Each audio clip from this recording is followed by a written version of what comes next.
Picking up from where we left off on our previous conversation about Event 201, we find out that the head over China's CDC was present at this Event 201 meeting that took place October 18, 2019 in New York City and was hosted by Bill Gates.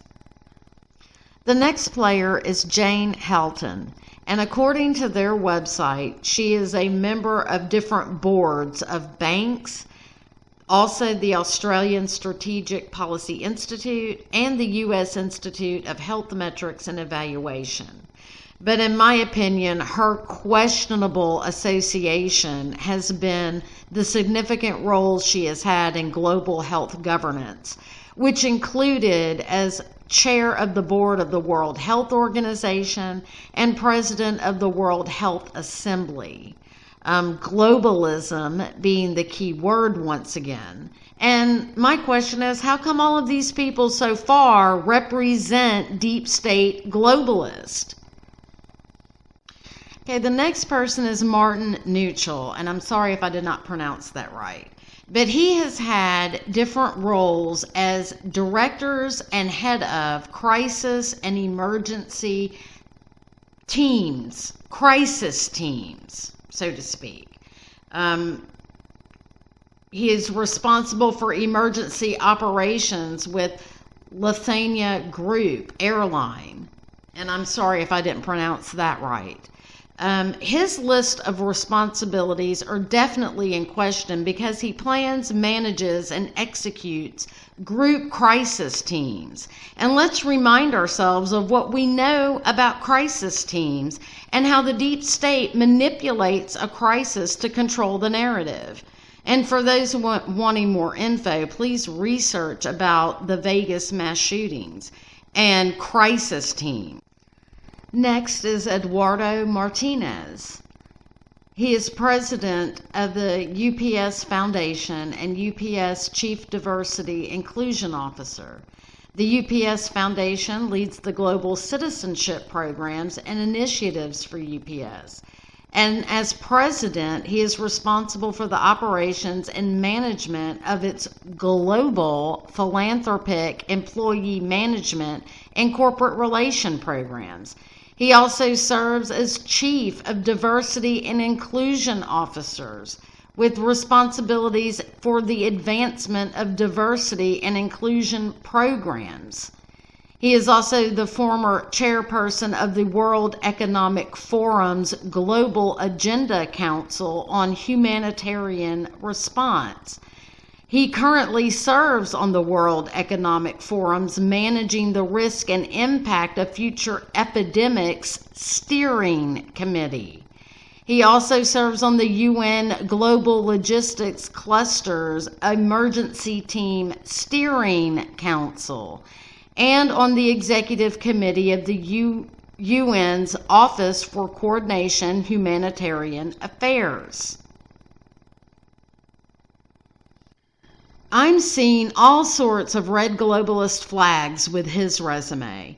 Every bit of it is globalism, the World Economic Forum, the UN, and what exactly is a team steering council? Okay, it sounds very suspect to me. I mean, what are they steering? Are they steering a pandemic? Moving on, we come to Stephen Redd, who is the Deputy Director for Public Health Service and Implementation Science at the CDC. He also oversees the Center for Preparedness and Response and the Center for Global Health. He completed the CDC's 2-year Epidemic Intelligence Service training program and was honored with different awards. His position at the CDC is definitely questionable to me. I mean, the word global is still in his resume too.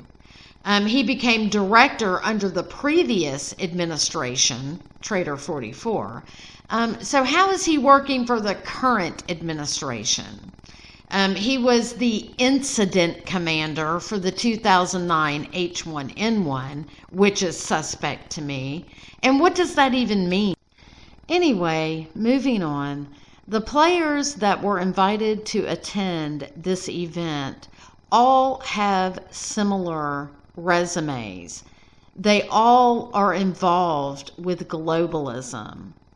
They are all attached to either the World Economic Forum, the World Health Organization, or the United Nations. And all three of those represent globalism.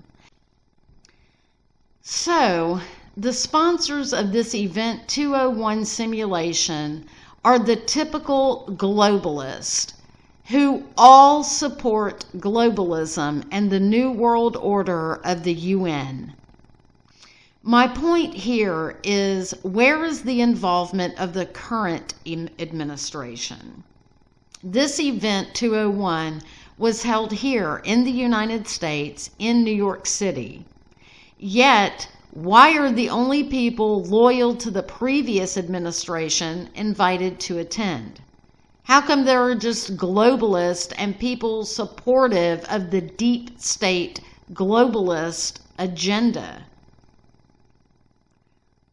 They are not working for we the people who elected the current administration. They are working for what we know to be as the deep state, who sold this country out to China. This event proves that they knew about this virus prior to the outbreak. Lastly, I want to quote from their website. Quote, "To be clear, the Center for Health Security and Partners did not make a prediction during our tabletop exercise.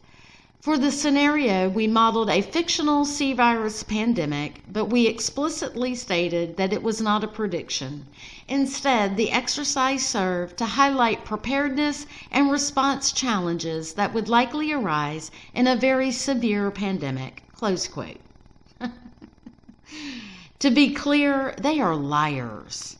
There are no coincidences. If there is anything that we have learned in this movement, this great awakening, is that there are no coincidences.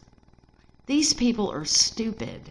They expect us to believe whatever they want to tell us. They modeled a fictional C virus pandemic only months before an actual C virus pandemic occurred. Once again, there are no coincidences.